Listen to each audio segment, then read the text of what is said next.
My name's Alex, and I'm going to show you how to fade an image in Photoshop. So suppose you have an image that you kind of want faded in with a pattern.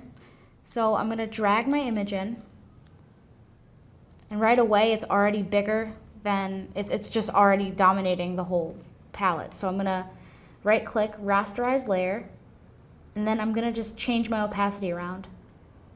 So you can, and that way it's like it's completely see-through at this point. You can do opacity or you can do fill. They're pretty much the exact same thing. Or if you really want to, you can multiply so that it's transparent and it's faded. But as I said, opacity is better just because if you're really trying to get that faded look, that's what you're going to want. That's my image.